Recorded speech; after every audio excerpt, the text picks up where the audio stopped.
WhatsApp ভাই brother, কি অবস্থা সবার? আশা করি সবাই ভালো আছেন। আজকে আমার 75 ডে হার্ট চ্যালেঞ্জের ডে 3।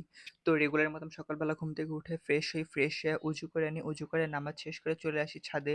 এটা ছিল আজকের আমাদের ওয়েদার। গত রাতে বৃষ্টি হওয়ার কারণে ছাদটা মোটামুটি অনেক ভিজা ছিল। তো এইগুলাই খেয়াল না করে আমি আমার রেগুলার স্ট্রেচিং শুরু করি। স্ট্রেচিং শেষে 2 সেট পুশ আপ 25-25 50টা পুশ আপ কমপ্লিট করি। 50টা পুশ আপ শেষ করে অ্যাবস বেস কিছু ওয়ার্কআউট করি। অ্যাবস ওয়ার্কআউট শেষ করি 5 মিনিট লং প্লাঙ্কের মাধ্যমে। দেন কিছুক্ষণ হাঁটাহাঁটি করি। তো আজকে যেহেতু ছাদটা অনেক ভিজা এবং স্লিপি ছিল, তো খুব বেশি হাঁটাহাঁটি করতে পারিনি টু বি অনেস্ট বলতে গেলে। যেখানে রেগুলার 25 মিনিটের মতন হাঁটাহাঁটি হয়, তো আজকে 16-17 মিনিট অ্যাভারেজের মতন হাঁটাহাঁটি করে শেষ করে দিচ্ছি। দেন নিচে চলে আসি, নিচে এসে শাওয়ার নেই।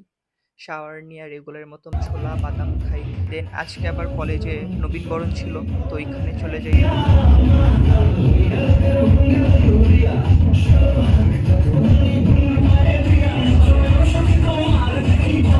নবীনবরণ শেষে বাসায় এসে লাঞ্চ করি। এটা ছিল আমার দুপুরের লাঞ্চ, মাছ এবং ভাত। এখানে খুব প্রোটিন এবং কার্বসের একটা ভালো একটা মিশ্রণ ছিল। লাঞ্চ শেষ করে 2 ঘন্টার মতন রেস্ট নিই। দেন বিকালে চলে আসি জিমে। তো ওয়েদারটা খুব একটা ভালো ছিল না, বৃষ্টি হচ্ছিল। তো ছাতা টাতা নিয়ে অনেক কষ্ট করে চলে আসি জিমে। জিমে এসে আজকে আমার ছিল শোল্ডার ডে। শোল্ডারের 2টা ওয়ার্কআউট অ্যাড করে দিচ্ছি। Machine shoulder press, pec deck fly, shoulder rear delts. Workout শেষে বাসায় এসে ডিম পোস্ট, গ্লুকোজ, ক্রিয়েটিন নিয়ে রেস্ট টেস্ট করে আমি আমার রাতের মিল নিই। এটা ছিল আজকে আমাদের রাতের মিল।